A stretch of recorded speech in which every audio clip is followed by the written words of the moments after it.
पुढची बातमी हिंगोलीमध्ये शासकीय वैद्यकीय महाविद्यालय आणि रुग्णालयामध्ये गेल्या 4 दिवसांपासून भीषण पाणी टंचाई निर्माण झाली आहे। त्यामुळे रुग्णांसह त्यांच्या नातेवाईकांचेही हाल होत आहेत। रुग्णालयातल्या अनेक वॉर्ड्समध्ये पिण्याच्या पाण्याची व्यवस्था कोलमडली आहे, तर शौचालयांमध्ये सुद्धा पाणी नसल्यामुळे संताप व्यक्त केला जातोय।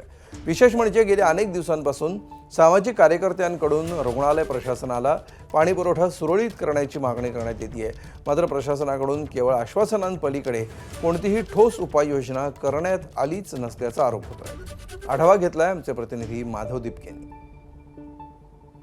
सध्या आपण मे महिन्याच्या शेवटाकडे आलेलो होतो आणि सगळीकडे जवळपास पाणी टंचाईची समस्या बिकट झालेली आहे आणि अशीच पाणी टंचाई हिंगोलीच्या शासकीय वैद्यकीय महाविद्यालयात सुद्धा आपल्याला पाहायला मिळते।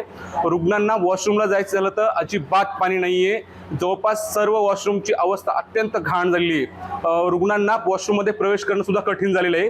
मी सध्या एका वॉशरूममध्ये आहे, तुम्हाला या ठिकाणी दाखवतो की या वॉशरूममध्ये पाणी आहे का हे आपण बघू शकता।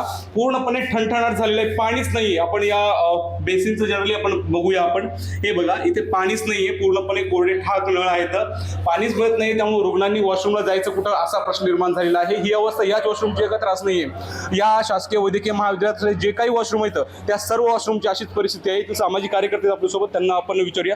मला सांगा नेमकी वॉशरूमची काय अवस्था आहे आणि कधीपासून इथं पाण्याची टंचाई आहे? आज 4 दिवस झाले। मी डॉक्टरांना फोन केला होता की वॉशरूममध्ये कुठल्याच पाणी नाही आणि रुग्ण आता इथे पाहिले तर सर्जिकल ऑपरेशनचे पेशंट काही आहेत या ठिकाणी, तर या पेशंटना बाहेर जाणं शक्य नाही। तरी सुद्धा आज रोजी 4 दिवस पहिले सांगून सुद्धा कुठल्याच प्रकारचं रुग्णालयानं किंवा डीन साहेबांना किंवा इथं जे काही मेडिकल ऑफिसर असतील त्यांनी पाण्याची कुठल्याही प्रकारची व्यवस्था या ठिकाणी केलेली नाही।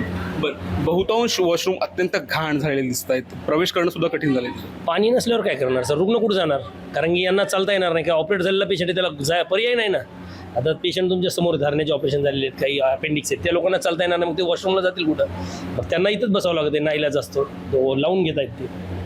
तर ही हिंगोलीच्या शासकीय वैद्यकीय महाविद्यालयाची अवस्था आहे आणि वापरायला वॉशरूमला पाणी नाही आहे। अनेक ठिकाणी पिण्याच्या पाण्याची सुद्धा अनेक वॉर्डमध्ये व्यवस्था नसल्यामुळे पिण्याच्या पाण्यासाठी सुद्धा नागरिकांना धावपळ करावी लागते आणि असे असताना या ठिकाणी रुग्णासह त्यांच्या नातेवाईकांना सुद्धा पिण्याच्या पाण्यासाठी मोठा संघर्ष करावा लागतोय। वॉशरूममध्ये जाण्यासाठी सुद्धा पाणी नसल्यामुळे वॉशरूमला जायचं कुठं असा प्रश्न निर्माण झालेला आहे। माधव दिपके, ABP माझा, हिंगोली।